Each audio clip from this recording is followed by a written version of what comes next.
Welcome to another episode of Unfiltered Hiking. Today we're going to be talking about footwear. Um, Coming to you from glorious Virginia, 44 degrees outside. It was like 60, close to 70 something the other day. Had a nice cold front move through. So I'm going to go ahead and get started. I have notes, so if you see me looking down, just checking my notes because I can't remember everything in my old age. But the first boot, when I first started getting into hiking, the first boots I ever had were Keen. I've heard a lot of good things about Keen. I've seen a lot of people wear them for work boots and stuff like that. So durable, rugged, and things like that.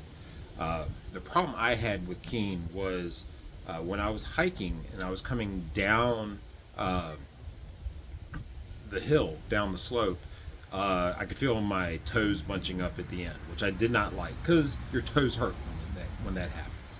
So, and not only that, after like my first or second time out on the trail, it's like the sole started coming off. So I was just like, all right, I don't need cane. I need to find something else. It's better. Now, I will say this. I know there's a lot of people that I used to work with, and they wore Keen for work boots and stuff like that. I know they're a big seller still in the hiking world. I would be willing to give them another shot.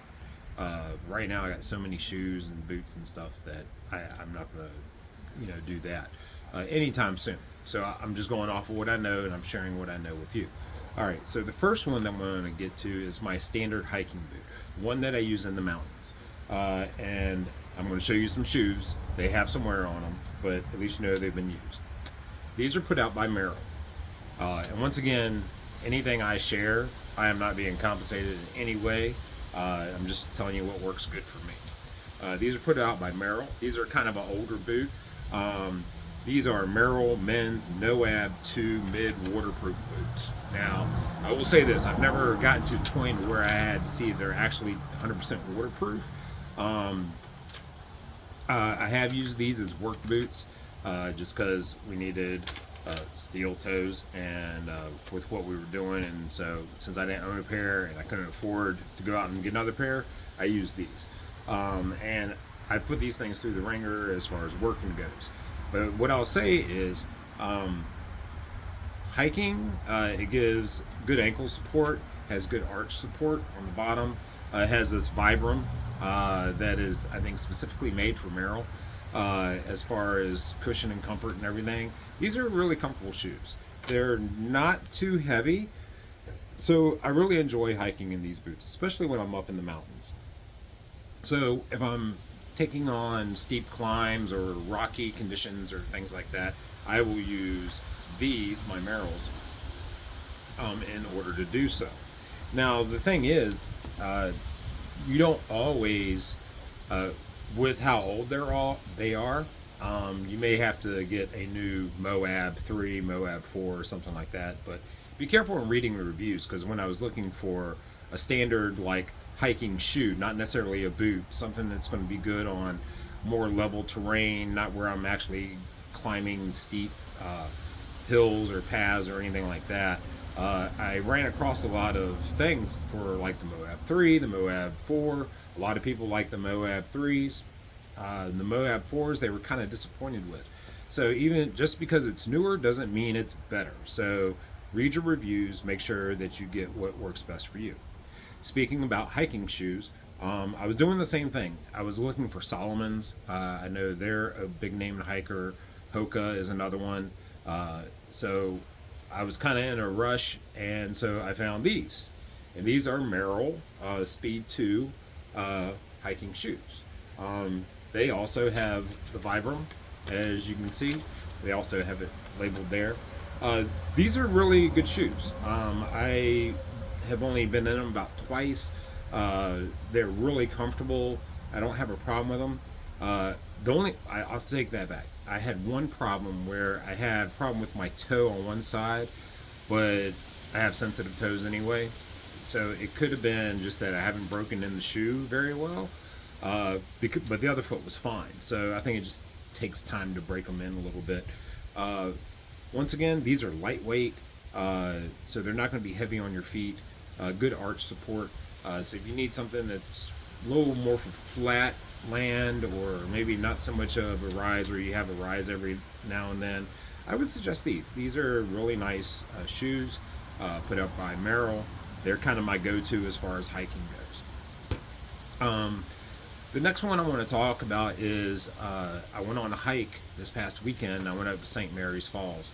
And the thing about St. Mary's Falls is that you have to cross the water or the river like 5 times to get to the falls. And then you got to hike it, come back, cross it 5 times to get back to the car.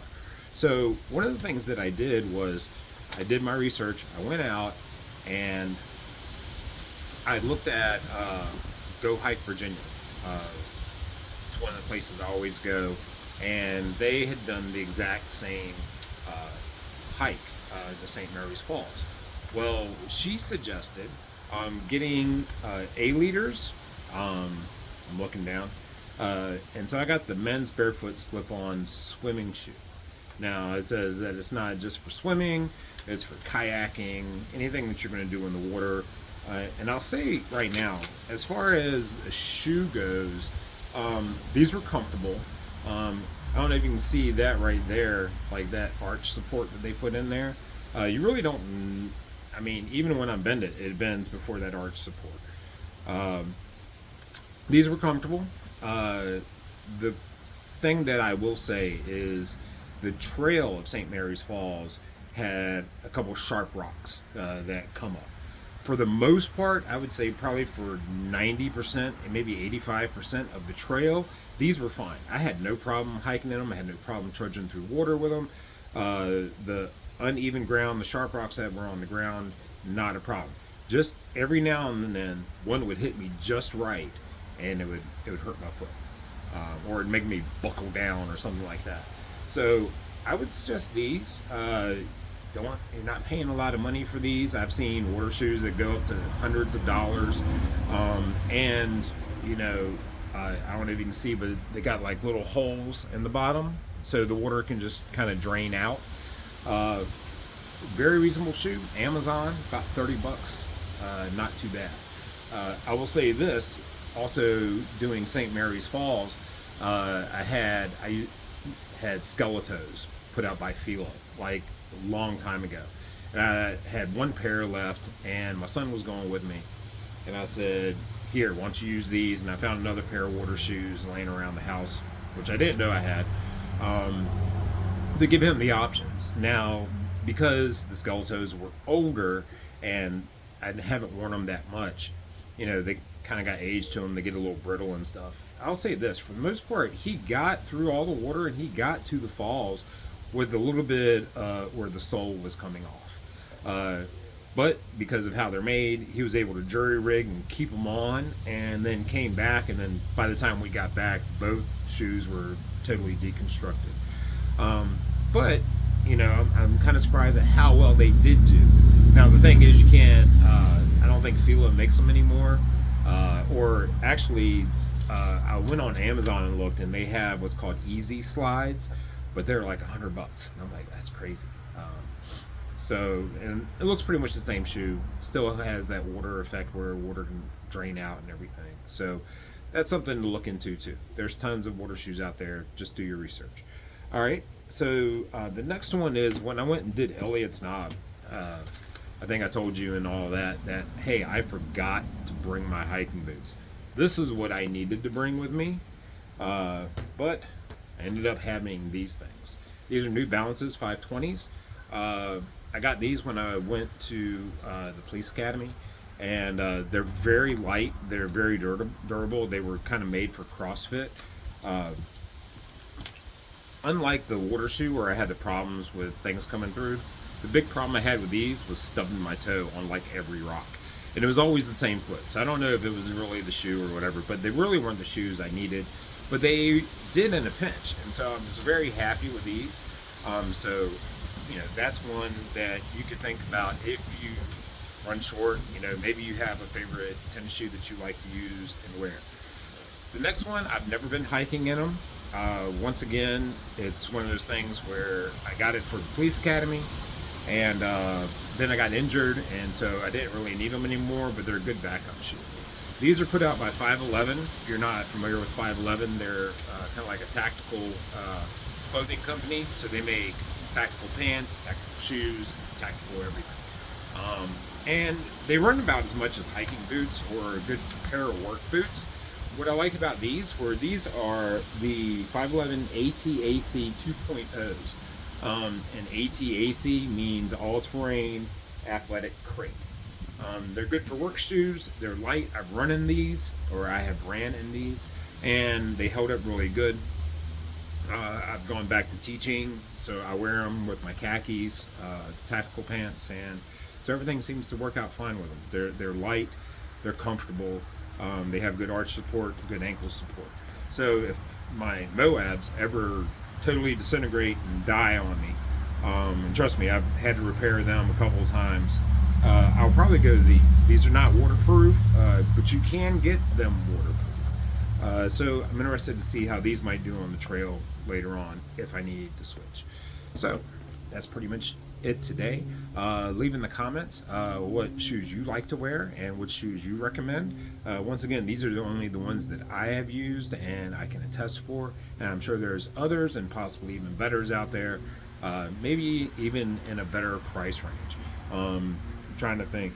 The Moab 2s, I think I got probably around $70, $80 on Amazon. I don't think you can buy them anymore. The Speed 2s, I think I paid $130 for those. Like I said, about $30 for these. My New Balances, I probably paid a little over $100 for, and I know the 511 Tacticals, I was about $165, $170. So there you go. Once again, thanks for tuning in, and sláinte.